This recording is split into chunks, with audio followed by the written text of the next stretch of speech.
Hi everybody, and welcome to the latest of our series of webinars. Today we're going to be focusing on the student voice.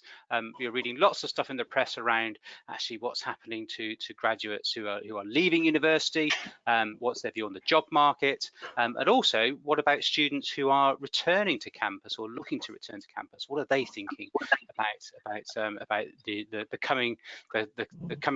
coming academic year? So we've got a great panel of students lined up to talk to, but I've also got Ben from Bright Networks, who's been doing some research into the student voice. So we're going to hear from Ben as well. My name is Steve Ishwood. I'm the Chief Executive of the ISE, and I'll be acting as a sort of host for this session. If you haven't joined one of my webinars before, just a little bit of an idea about how it works. There's over 200 people registered for this, so actually that's too many people to have you all on audio, so you are all muted. But please do ask questions. You'll find a dialogue box on this platform. Put your questions into there, and I will moderate those questions as we go through the webinar. Normally, I leave them to the end because it's often just a little bit tricky trying to ask questions and also sort of read a monitor screen at the same time. I'm a boy, I can only do one thing at once. If you have got a question, though, I would request that you make those questions quite short because sometimes in the past I've had people writing whole paragraphs, which, as you can imagine, is quite difficult to read and ask questions at the same time. We will be recording this webinar. It records automatically, and that will go onto our website and our YouTube channel later on this afternoon. So feel free to catch up on anything that you want to revisit. Also, feel free to share the link. We will send that link to you automatically through the system after this. Throughout this crisis, we've made all our webinars and podcasts open, available to everybody, because it's important that people have access to the latest knowledge and thinking at this difficult period. So that's enough from me. Let's get on with the session, and let's get introductions from everybody. Ben, should we start with you? Would you like to introduce yourself? Yeah, thank you very much, Stephen. So my name's Ben Triggs. I head up our kind of marketing and research teams at Bright Network, and yeah, looking forward to sharing some insights from our latest COVID-19 student study with you a little bit later on. Thank you, Ben. Caitlin, would you like to introduce yourself? Yeah, sure. Hi, I'm Caitlin. I'm just going into my third year now at the University of Bristol studying English before I transition and convert to law in 2021. Thank you, Caitlin. You are a classic case. I was doing a webinar this morning with a whole of people involved in education policy, and I was making the point that actually in the UK, and it's quite unique to the UK, you don't have to study a relevant degree to get a job in a whole range of different professions, which is unlike most other countries. So who's next? Thomas, would you like to go next? Thomas, would you like to introduce yourself? Yeah, thanks. Yeah, so obviously I'm Thomas. I've just finished my first year doing international business management at the University of Surrey. Thank you, Thomas. And Priyanka. Hi everybody, I'm Priyanka. Slightly against what Stephen was just saying, but I've just completed my law degree at the University of Bristol, and I'm hoping to start my LPC in September before I start my training contract with Mayor Brown in February 2022. Fantastic. So you should have noticed this is not by accident. We have people entering different stages through the academic cycle, and Priyanka, who has actually graduated this year. So that is deliberate, but we will come back to those themes a little bit later in the webinar. So let's get started with Ben. Can I hand over to you, Ben? Do you want to just talk us through some of your recent findings? Yeah, absolutely. I'm going to try and share. Hopefully you can see that shared. The guys in the, Stephen, is that coming up on your screen? Yep, that's come through. We got that. Great stuff. Yeah, so thank you very much, and yeah, really delighted to be able to share our findings of the research. To give you a bit of context, obviously Bright Network, we've got over 300,000 members, most of which are undergraduate. And what we've done during lockdown or just before lockdown, we've been doing monthly surveys of them and sharing the results with universities, with employers. So hopefully these insights from our latest research will give you a really good idea of what students are currently thinking, but also a few ideas for maybe your kind of strategy coming up in the next couple of months into the new recruitment cycle. So a bit of the admin around the research. So this research was just under 2,500 undergraduate students. you can see on the screen, it's a good mix of graduation years, so looking at a range of different opinions from the student voice and a really good range of universities as well. So I think there's something like I think it's 160 or 150 odd universities at the moment, so got voices from a majority of those, and it's really recent stuff. So all of the data was collected over the weekend, and this Monday was analysed over the last couple of days. And one fun thing is in terms of the students who did it, very much action-oriented students, so people that are really looking to apply for stuff, whether it's internships, graduate roles, with many sort of maybe in earlier years researching their options, so really career-focused, career-driven students who responded to this survey. There are three things that I'm really keen to talk through on this webinar. I've got about 10 minutes, so hopefully these three core messages will come through. The first is around confidence and maybe what employers can be doing to sort of advise, upskill, and support students at this time. So we asked our student cohort, are they confident about securing a graduate role after university? And what you can see is the first two figures are from our annual research, which we did in January 2019 and 2020. And then you can see our sort of our monthly poll taking place from end of March all the way through to the result on the right, which is taken just a couple of days ago. And what is really interesting to see here, confidence has, well, it hit kind of, I guess, an all-time low. Just at the start of lockdown, when a lot of things were up in the air, a lot of students were worried about the impact, but hasn't really increased that much. There's still a lot of media, a lot of information around coming out from the media around youth unemployment, student prospects. So at this time, students are feeling that impact, they're feeling the effects, they're not feeling confident about graduate opportunities. And so communicating to them at this time is so vitally important.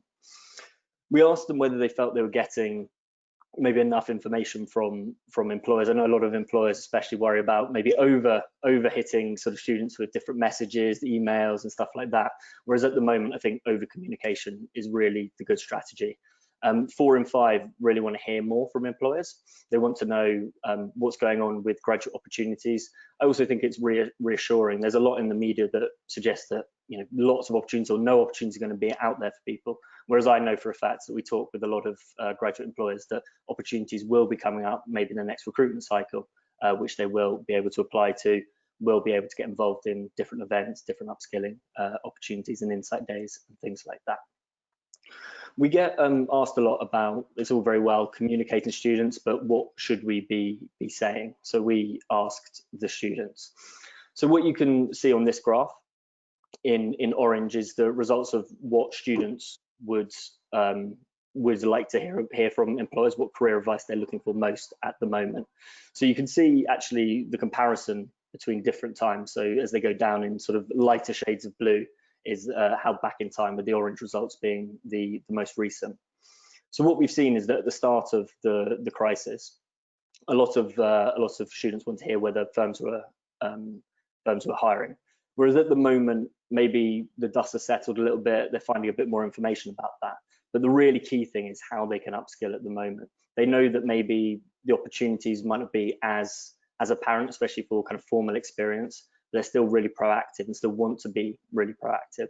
So employers making sure, and universities as well, making sure that they have those opportunities to show them how they can upskill at this time during the summer and into the next academic year. So my final kind of point on this one was actually something that we looked at in January, was whether on kind of an upskilling piece, obviously it's very clear that students want the upskilling, whether on an upskilling piece, students felt that employers should be involved in that. And overwhelmingly they do, which I think obviously may be seen as maybe being a bit of a kind of a pressure point, as in you've got to feel like you've got to provide those opportunities. But especially during this time, I would see it as a really good opportunity to build your brand, give back to the student population. And even if you're not advertising roles at the moment, really kind of build that pipeline for the years to come. So my second piece of, or my second point of the presentation is around how students have reacted to the lockdown, how they've engaged with careers during this time. So we asked them which channels they've been engaging with, which channels they've been using since lockdown to engage with their careers. So it was a simple yes or no for each of them. And as you can see, probably unexpectedly, I'd say majority of students get most of their opportunities from email comms, either sent out by organisations like us, employers, universities. But what has really staggered me is how much they're using LinkedIn at the moment. So 8 in 10, or well, 4/5, are actively using LinkedIn during lockdown. So if you don't have a strategy for how you're utilizing LinkedIn, really important to work it out, because it's a great space to be interacting with students and pipelining for your opportunities. As you can see, virtual events, virtual networking, very important. What I actually also found interesting was that maybe more traditional channels like Facebook, Twitter, that might have been used a couple of years ago for careers, and podcasts, not quite as popular as the LinkedIn, which seems to be getting more and more popular amongst the student population. So looking maybe more at those virtual events that we saw in the middle of that last graph. So we've seen really engaged membership, but the 80% of respondents had taken part in some form of online networking event to support, or maybe even like an e-learning platform to support their career during lockdown. And we actually asked them whether they prefer an online event to an in-person one. And I was actually quite surprised with the results of this one, because I kind of got the feeling that you might miss out on the networking elements, and most people would still prefer the in-person ones, despite the fact that it's difficult to do at the moment, but would really want to return to the in-person ones. But actually the results didn't show that. 63% of respondents said they either would similarly prefer or much prefer an online event compared to one in person. So as long as you're giving them great experiences virtually, I don't think students are going to feel they're going to be missing out by not seeing you face to face. Of course, like allowing opportunities to network and things like that is very important, but do invest in those virtual events, because I think students are A, really looking for them, and B, feel they're going to get a great experience from employers. My final kind of part of this presentation is around maybe looking ahead into the next campus season. I know that's something that we're going to be discussing lots with the panel as well. And this is a bit more of a broader point, maybe less around careers, but we asked students whether they believe university education would be impacted next term. And I think probably unsurprisingly, a majority thought that it would be impacted. There's a lot of stuff kind of still up in the air, and I know that universities will be working towards getting their kind of students on board with how education is going to work moving forward. But what we actually did find is something that you might have seen a survey a couple of weeks ago about incoming students, so new freshers thinking about deferring, but even current students sort of worried about not just maybe the academic side of university, but university life in general. And 1 in 5 considering their options, or thinking about potentially deferring or doing something slightly different with their university course than they originally planned, maybe when they signed up to it. Something that's good to know, but I do think there's as I've said before, a massive opportunity for employers to upskill, advise, and support with that educational piece for students. Tying into it, and I think again something that is probably good to note, but maybe not surprising, that students are feeling under more pressure at the moment, especially related to their careers. Obviously seeing less opportunities, confidence lower, and that pressure is, and just making sure that you're bearing that in mind when communicating to them.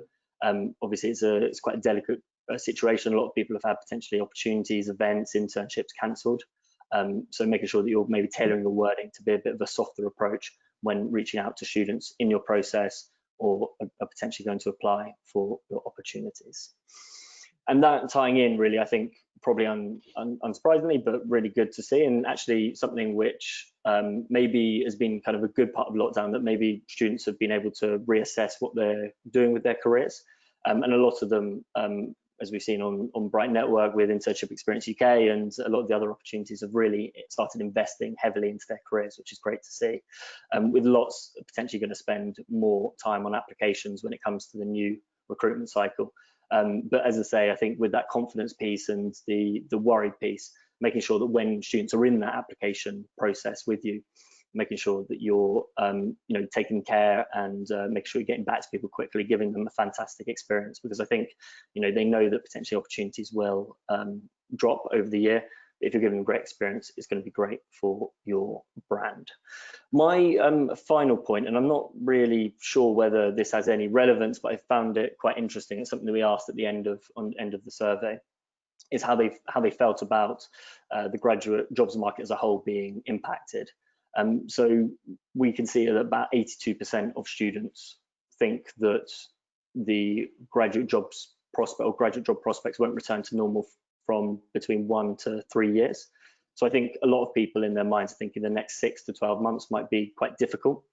However, maybe coming into the end of the next recruitment cycle, into the 2021, September 2021, things will start to look up and pick up as well. I hope you've found those insights useful, interesting. If you've got any questions or want to get the little report that we've done, you can always email me at ben.triggs@brightnetwork.co.uk, and I'm happy to answer any questions if they don't come up during the webinar. I'm going to stop sharing my screen and hand back to Stephen. Fantastic, thanks, Ben. There's I was really surprised by the respondents for LinkedIn, because I know it shows the investment they've made in that student market, because they always did used to lag behind some of the more I guess some of the more platforms like sort of Instagram, Facebook, etc. Yeah, no, I agree. I think we've seen, I think it's been very much the last, maybe the panelists will be able to tell me more, being in the kind of student experience, but in the last sort of year and a half, I think LinkedIn have really upped their game in that regard. But also I think just students are just seeing it as a better platform to use than, you know, Facebook groups for careers or doing anything on Twitter as well. And I was quite impressed actually when the question you asked around, do you think it'll be, how long will it take to return to normal? Because actually I think there is the reality that actually it depends on how quickly the economy recovers, but we are likely to see difficulties into the next recruitment season and maybe a bit longer. So your data does seem to show that message has got through to students, that it's not going to be something that just kind of gets fixed you know, over the next couple of months or so. Definitely, yeah. No, really, I think with that, I think students are realistic, and they know that they read the media, they read the news. The really good thing is that from a lot of the other data, they are trying to be as proactive as possible and set themselves up for, you know, when it does come back. And I think they know that some roles will be open, some roles may not be quite as in full supply in September, but they just want to set themselves up as best as possible, which is good to see. Thanks, Ben, and I'm sure we'll come back to some of those comments as we go through the rest of the webinar.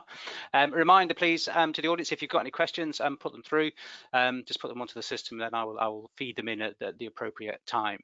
So why don't we talked about the research, so let's talk about the lived experience of some students who are joining us today. So Caitlin, can I go to you first? You're entering your final year at university. How does that feel with you know, with coronavirus, etc.? Are you looking forward to going back? Do you think it's going to be a challenge? Yeah, I'm really looking forward to going back. I mean, it's going to be different. In terms of Bristol, we're doing in-person seminars and online lectures, so it's kind of putting social distancing into the university as much as possible. It's really nice to see the university very conscious of that, so I don't feel particularly, because my degree is very seminar based, that I'll be too affected, because online lectures I find easier anyway, because you can control the pacing and things. But no, I'm excited. I don't intend to defer, so it's going to be a good experience, like my last year, so I might as well do it well, you know. Yes. And do you hear of many students talking about deferring, any of your peer group? Yeah, lots of my friends in uni were discussing whether they wanted to defer, because it's a really important year for graduate opportunities for these events that the arts department do for my friends who want to pursue arts careers. In those, and for any graduate event really, those ones I feel where you're just about to move into the new intake, those ones are really important to do in person. I don't feel I've lost too much being in my second year. I feel I've only gained by doing these events online in the lockdown. That's only improved my application, but I feel sorry for the people who are a year ahead of me, who've lost the really beneficial face-to-face interaction. So that's what I think people are afraid of losing in terms of graduate prospects about next year, is how we can make it beneficial to us, how we can get graduate recruitments to look at us, because it's weird being in a faceless environment of virtual world. Got you. So, so what's your general view of the job market coming up? We've seen Ben's survey, which has kind of a view of a large number of students. Does that kind of mirror what you're thinking? Are you relatively okay, or are you nervous about what the next sort of 12 to 18 months might hold career-wise? Well, I'm a mixture of excited and nervous. I come from a very non-law, non-business background. Especially doing an English degree. My parents are musicians, so the business world is completely new to me. So that was always going to be frightening, to transition into something that was, and teach myself and learn it on a new pathway. But no, I'm excited. I'm positive, because I think there's always stuff that you have to do. Like, I have to do my degree. I have to apply to vacation schemes and training contracts to progress my law degree and my law conversion. But it's the stuff that you can do, that you don't have to do, that's what makes you stand out. And it's about finding those things in lockdown, especially, that's exciting. So I'm taking it positively at the moment. So what have you been doing in lockdown? You mentioned things that you can find to do, etc. Have you got any examples of what you've been able to do? Well, I've been doing lots and lots of the Bright Network events. Like, that's been so helpful, actually, and I really do recommend it. But it's a really good time to develop commercial awareness. As I'm going into my last year, I'm the vice president of my English society. So I was looking at the world around us and the new movements that are taking place, thinking about how I can translate that into something that I didn't think was business focused as English. And so I've decided to found what I call the Full Staff platform, because the English Society is called the Full Staff Society after Full Staff, to address commercial awareness on a literature scale. So I'm getting loads of different authors in to talk about lots of different exciting changes. So I've got Black writers, LGBT writers, environmental writers, all coming in to talk in a really good space. And that's what I've been working on founding, and using commercial awareness in something that I didn't think was possible. I think and it's interesting. Is it through sort of involvement with people like Bright Networks? You've got that idea that actually what you're doing is actually a good example of commercial awareness. Because I think one of the challenges for students who are doing a less vocationally based degree or a business degree, they think that, oh, the stuff I'm doing is nothing to do with what employers want, whereas actually it absolutely is. Now, it seems to me you've got that message, but do you think there's a problem with other students who just don't get that? They think that actually employers aren't interested in hearing about that stuff, when in fact they are?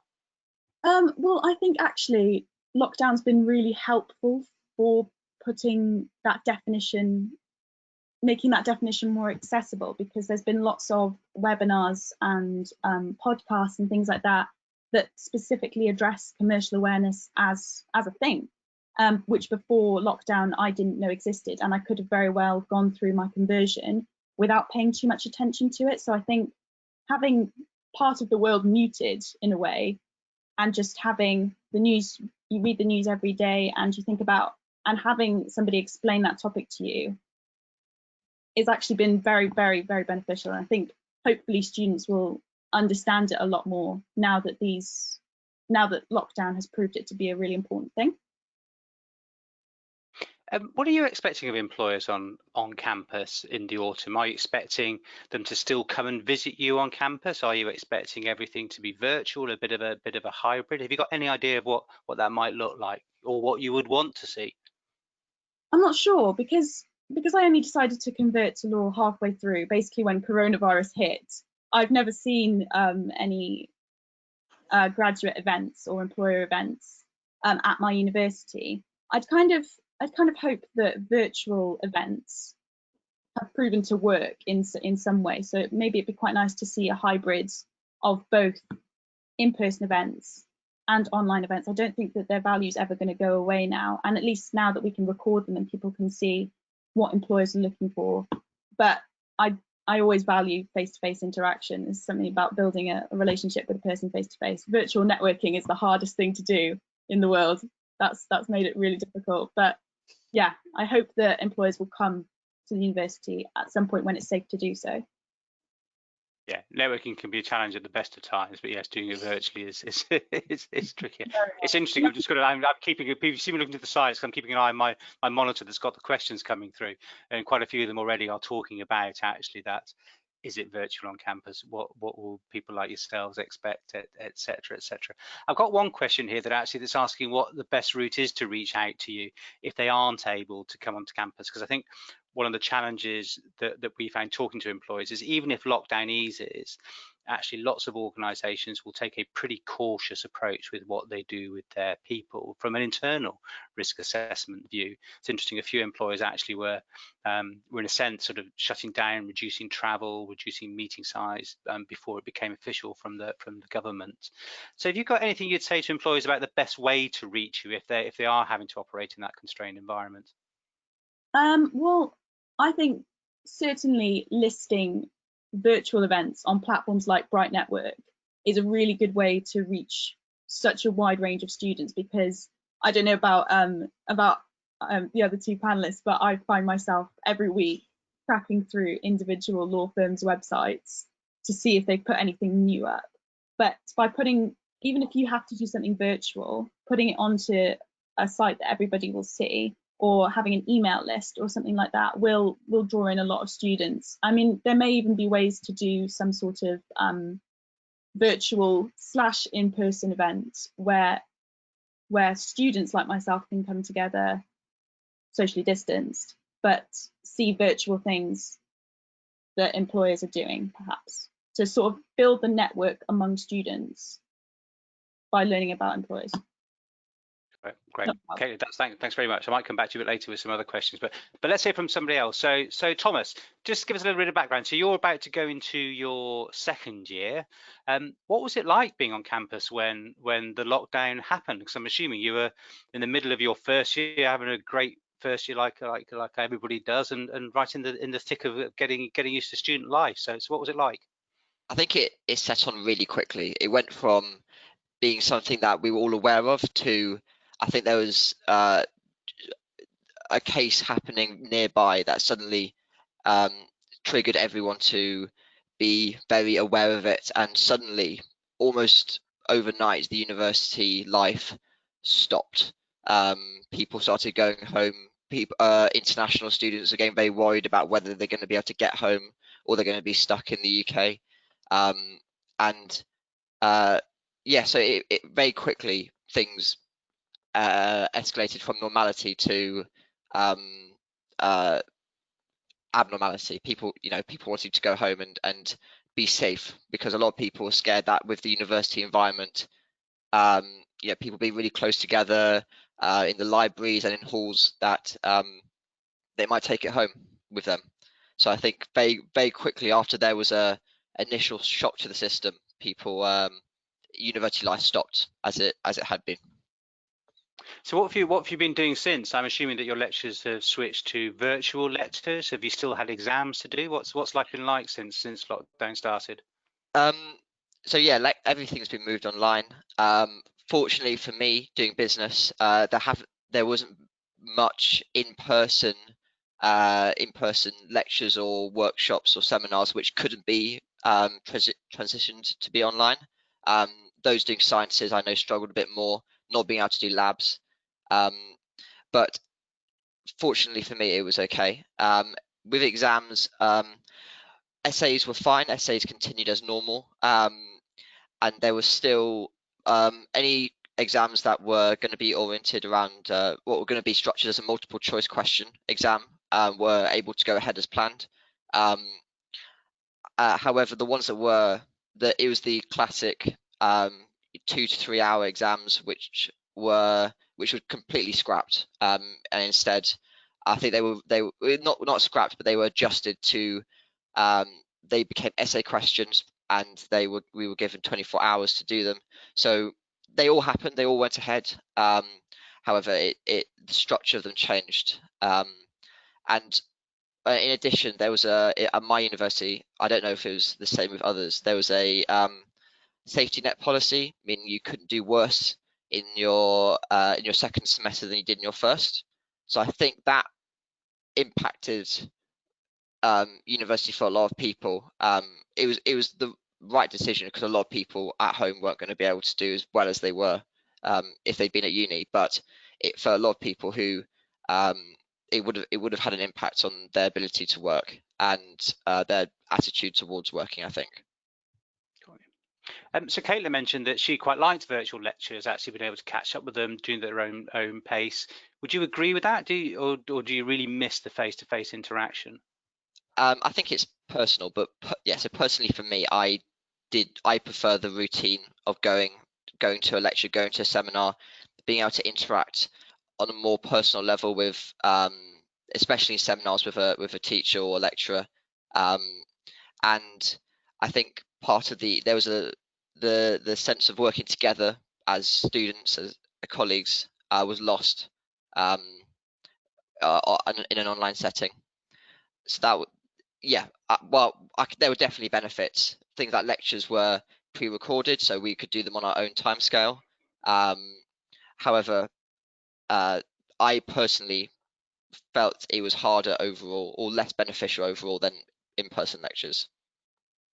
So do you know what will be happening at Surrey when you go back this autumn? Have they told you yet?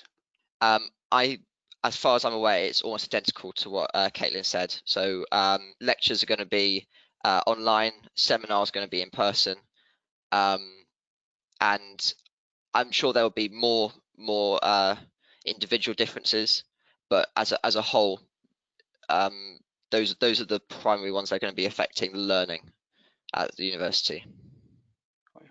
I've just seen a question pop on actually, and it's now you're talking about exam structure.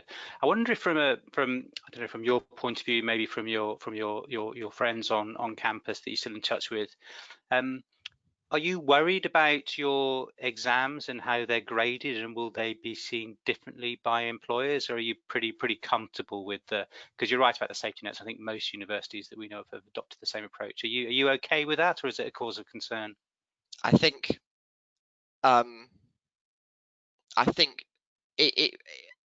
this is likely to only have affected a single year in our degree, and so while it will be different years for different people, we should, as a whole, it won't define our university degree for any of us. So I don't think it will have a huge impact at all.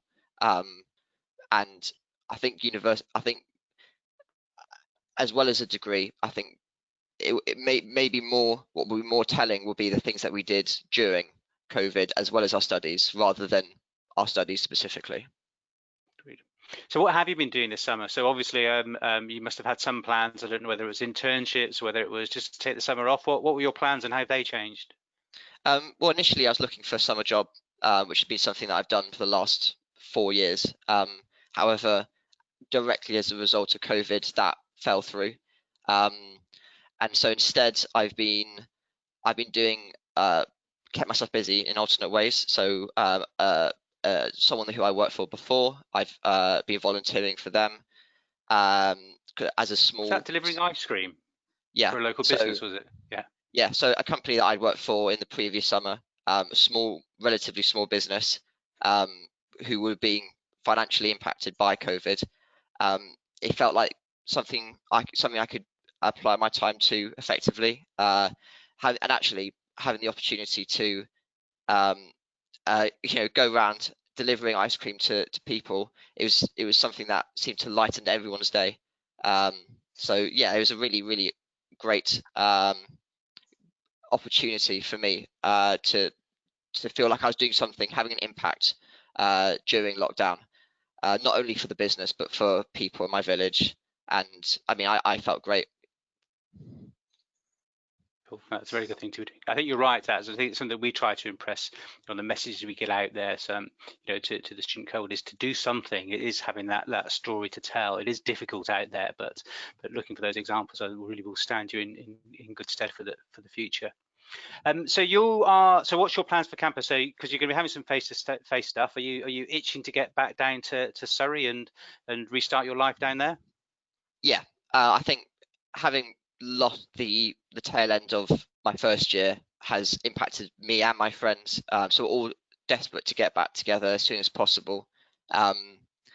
However, we are aware that factors such as the amount of university admissions will be affecting things like our societies next year that I'm involved in. So there will be, especially as we go back, it's unlikely to be as it was last year. Freshers Week is going to be significantly different. So there are going to be some differences and changes, but I think a lot of people, including myself and my friends, are really looking forward to being able to catch up on the time that we missed, in May and June. So are you expecting to see employers on campus, or are you thinking that it'll be more virtual? And do you think there's anything that your careers service can do to help you as you enter your second year?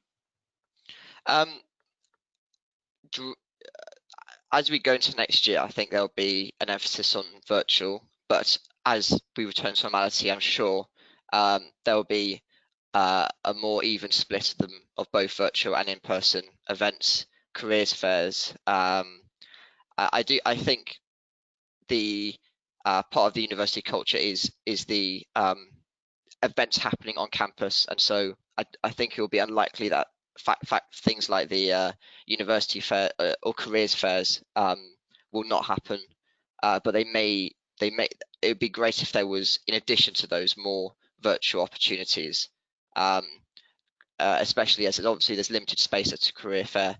Having more companies and industries being made aware to us virtually. Got it. Can I just one last sort of question? You're on a placement degree. What are your thoughts about doing that placement? Do you still want to go ahead and do it? Are you starting to question that now? Just because I think there's lots of employers out there who are, and also people from universities are interested to know just what students are thinking around those placements, about whether they want to progress them or not. So what's your thinking at the moment? In terms of looking at graduating, getting a job, it has been, looking before COVID, more competitive, and it looks even harder potentially to get a job after university. And so getting experience is probably going to be the primary way in how most people, I think, are going to be aiming to get their first job after university. And so especially as COVID has impacted prospects, I think it's going on a placement is probably going to be more valuable than it ever has been, having the experience alongside your degree will be really important, and not only the experience, but I think the networking. Going and working in a job, you're going to meet loads of people, and that's why you may not get a job from your internship. It may be someone that you worked with at a different company or different division in a company that will get you your first job. So I think it's going to be really important. I think more people consider it. And are you nervous overall about the jobs market? Or you're kind of, you're relatively pragmatic on a sort of scale 1 to 10? How concerned are you about sort of jobs when it does come time to graduate? It's going to depend on the person, I think. Especially if you don't know what you want to do, it can seem quite daunting. And so I would say there's definitely going to be a factor of there's going to be a sort of nervousness around getting a job, graduate job out of university. For me personally, I'm going to working on getting experience, and luckily enough, having experience in the past will hopefully help give me an advantage in that. So I think that could be a theme with universities, is trying to encourage students to do more experience to help that graduate getting a job as a graduate. And just so the audience know for context, it's pharmaceuticals is the area you're looking to go into, is that right? Yes, I've done 3 internships in a pharmaceutical company, 2 summer internships and one in my gap year, and I've also done a internship at a digital agency. So I have a very significant interest in digital, and as a result of my internships, I now have an interest and experience in pharmaceuticals. So that's definitely an area which I'd be very interested in going into. However, always keeping an open mind and interested to see what other opportunities there are. Cool, good. I'm pretty impressed to have that level of experience when you're only just about to start your second year. That's great, Thomas. Thanks very much. Priyanka, can I just turn to you now? So you've graduated this year, so Thomas and Caitlin can at least go back to university. It must be very strange not having the kind of the usual razzmatazz around graduation. How was that for you? Yeah, I mean, to say it was anticlimactic was probably a bit of an understatement. It's quite interesting because you start your third year thinking that, this is my final year. Clearly, as Caitlin and Thomas have said, it's a very important year and everybody's aware of that.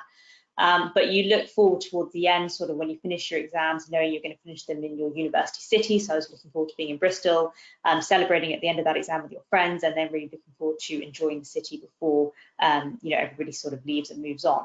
And so the idea of sort of packing up very suddenly in the middle of March and kind of coming home and then finishing my exam space, sat here, in this exact spot on my own, at home was obviously a very different feeling. But you've got to try and make the most of the opportunity that kind of arises. And since then, Bristol's been great at sort of suggesting some virtual or online, graduations for the interim until we're able to do something formal, possibly next year. And so it's definitely obviously been a different experience, but the only sort of consolation, I suppose, would be that there's many hundreds of thousands of other students who are in the same sort of position, and there'll be workarounds, and universities we know are well aware of this position and going to try and make alternative provisions for us. So just remind us, so you're you've got a job offer, you've got your training contracts with it. So are you in a relatively positive place at the moment around what you think your career outlook is going to be over the next sort of few years? Yeah, so that's right. I secured a training contract at Mayor Brown, and I'm due to start that in 2022. I think from that perspective, I'm confident in that role will be honoured based on the fact that I'm aware firms need to create some sort of talent pipeline for the future when business kind of is back up on its feet again. And I know that firms and companies generally across the industry are suffering as a result of reduced business and revenues right now. But fingers crossed, that will sort of will improve. What I think I'm slightly more uncertain of is what that work is going to look like in the future. I think sort of what working practice was conventionally known, kind of going into an office 9 to 5, Monday to Friday, has been shaken up quite a lot, particularly since March and when firms started to make alternative provisions. The whole work from home model has really taken off, and firms have had to mobilize technology and anything else they could use to kind of keep their productivity at the same level. And I think the last few months have been really telling for how successful that can be as a model, and how really advantageous it can be in terms of balancing the personal life with the professional life, and maybe reducing some of the costs by kind of keeping people at home. And so whilst I'm relatively confident that job offer will be honoured in a couple of years' time, what it looks like from a practical perspective, I think is still yet to be determined and could well change quite a lot over the next year or so. One of the questions I've just had through actually is talking about your peer group, and actually did you say that, do you think your situation is replicated amongst your peer group? Are they broadly as as relatively okay with this as you seem to be, or is there something different you would say amongst your friends out there? I think every circumstance is obviously different, and everybody's experiences are very individual. I think even if you're looking at people who have some sort of grad job offer, it differs across the industries, and I've got friends who unfortunately had their offer revoked based on the capacity of the company that they were supposed to be working in. On the converse side, if you don't have a grad role secured by this point, or sort of at the point where coronavirus kind of took off, there is quite a lot of uncertainty in that. There's not a general consensus there are no jobs available, but there is a consensus that firms are decreasing the number of grads they're going to be hiring for at least the next couple of years. And whilst you still have the same number of people who want to apply, clearly the vacancies are significantly reduced, so the competition is increasing. And I think it's also a case of if everybody's now at home or has been at home for the last couple of months, and what is going to make me any different to another applicant? You know, what is going to make me stand out and give me that edge, especially when there is that increased competition? And I think Caitlin nailed it on the head earlier when she said, you know, it's about the opportunities that you take from this experience. So taking part in a webinar, taking part in an online, you know, experience or an internship is really going to be the differentiating factor. So I think there's a lot of people who are now looking at what are the options available to me whilst I'm still at home, and I may not be able to secure a role right now, but how can I put myself in the best position to come when the roles do open again, and I'm able to apply in the next recruitment cycle? You know, what was going to make me stand out? And I've had a specific question here as well around actually universities and career services. Is there anything that you can think that career services need to do more of, or keep doing the same, or need to do differently because of coronavirus that would help? I think there's a lot of scope for career services to be interacting directly with students, definitely before and even more so now after the pandemic. On one level, you're talking about sort of making students aware of the opportunities that are out there. I think at a base level, there are a number of people who believe, you know, follow the media or, you know, follow whatever the general consensus is, that maybe there aren't opportunities available. So allaying that fear that really there are still a lot of roles that are available to you and a lot of options available to you. And then on the next level is really helping those students and mobilizing them to become upskilled. So exactly as Ben was saying, and Caitlin, you know, sort of taking part in webinars or internships. I'm actually currently working at Bright Network, for the sake of transparency, over the next few weeks, helping out on their internship experience program. And to see the sheer volume of students that are involved in that really is telling of how many people are seeking out those opportunities to be upskilled. We're close to like 60,000 applicants over the next 3 weeks, you know, looking at the number of people that are looking for those opportunities, and career services are in a really unique position to be able to feed those opportunities to students. And I think it'd be really well received because firms are obviously all operating individually, but may well all be offering similar sort of services. If you have one centralized system or operator that is providing you with that information, be it a weekly newsletter or an email or a page that is consistently updated with the latest vacancies or opportunities, you know, webinars, internships, I think that in itself could be really beneficial to students, particularly as they're trying to navigate the uncertainty of, you know, what is my future job and career prospects, and then also how do I manage the rest of my degree, particularly with the changes that are coming from the virus, as well as trying to secure my future and, you know, the career that I want or the job that I'm looking for. Cool, thanks Priyanka. Caitlin, I've got a question on here for you, and it's around actually how employers might interact with you in the autumn, and it's talking about actually things like problem-based learning or online student competitions, projects you can get involved with. Is that the kind of stuff that you'd be interested in doing, or think you'd have the time to do if it was available? Yeah, definitely. Well, especially as a non-law student, it is really hard to know about the opportunities that are available through my university because I'm not on the law email list. But yeah, definitely just firm-specific events, I think, is what students are starting to look for, because there's lots of, you know, like the Bright Network ones, like Legal Cheek for law and things like that. But firm-specific ones, so firm-specific, yeah, competitions would be fantastic, and just more insights into what's going on in the firm and more things that we can actively get involved with, like work, like the Inside Sherpa virtual work experience has been really beneficial as well for big practical things. So anything like that that's the firm reaching out to us rather than sort of like a wider platform would be, yeah, be really beneficial at this point when we go back in autumn. And Thomas, a question for you actually, because when we were talking about placements, somebody's asked the question of, if your placement had to be virtual, would you still be interested in doing it, or would you actually just fast forward through to the end of your degree quicker? I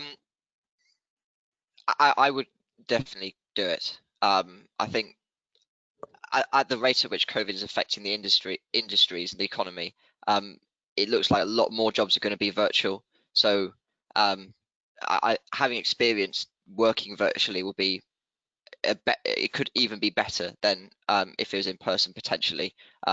So yeah, no, I would absolutely take a digital or virtual placement if it was what I was offered instead of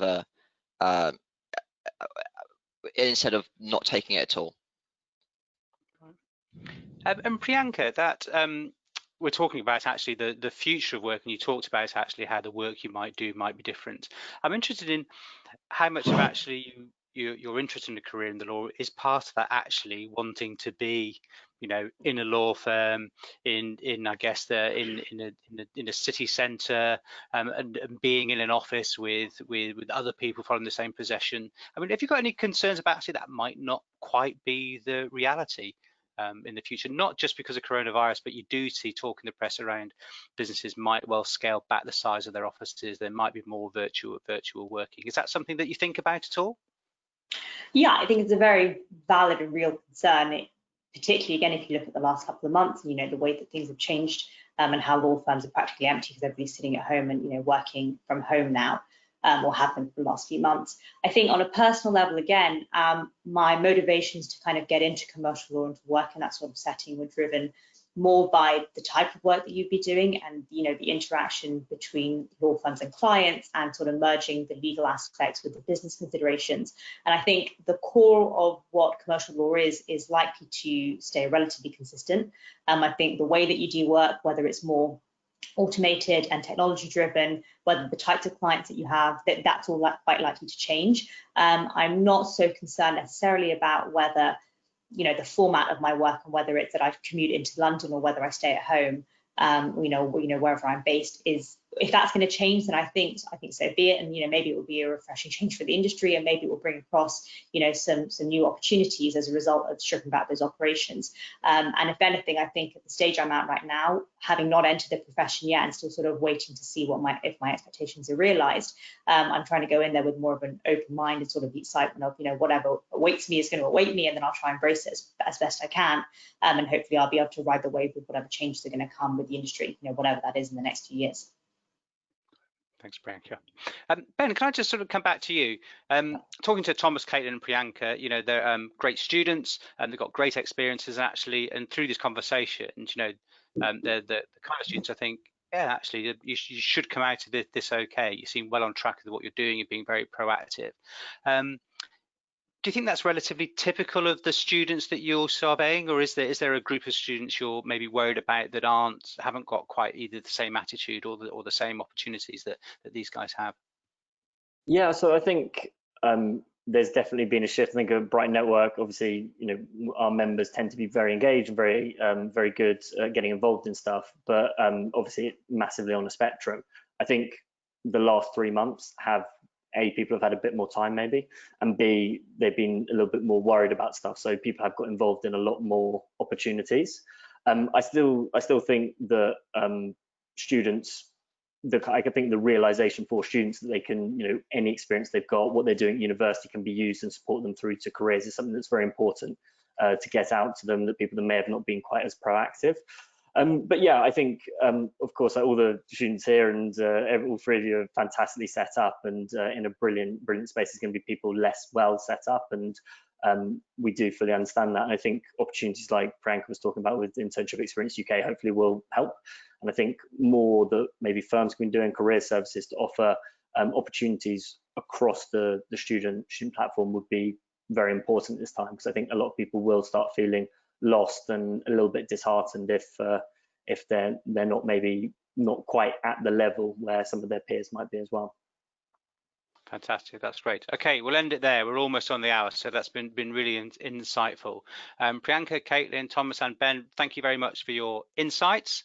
Priyanka, Caitlin, and Thomas, you have glittering futures ahead of you. I'm sure you're doing all the right things. So which is great to see. And as I can say this as a man with too many grey hairs and having worked through 2 or 3 recessions do end.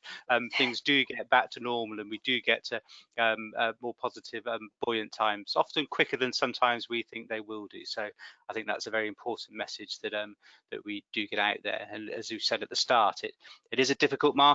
You know, there are going to be fewer vacancies and opportunities, but there still will be some. I think it's really important that, as you guys are doing, your peers, you know, have a story to tell. They are doing something, so that when the jobs market does pick up, they are in a good place. So really appreciate you taking the time out. Thank you very much for sharing with your insights for us. It's been really useful, bringing the insights from Ben to life. So that's the end of the webinar. Thank you for everybody for listening and paying attention. As I said, we will send a recording to all of you that registered for this, so be able to go back over it. Please share that recording and link with other people. Our webinars are all available for free for everybody to look at throughout this crisis. And we will be bringing more webinars and more podcasts over the coming weeks on many of the subjects that we've been talking about.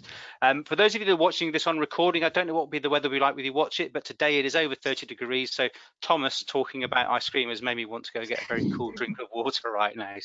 So enjoy the rest of the day, everybody, and thank you guys panelists for all your time today. It's been great. Thank you. Thank you. Thank you.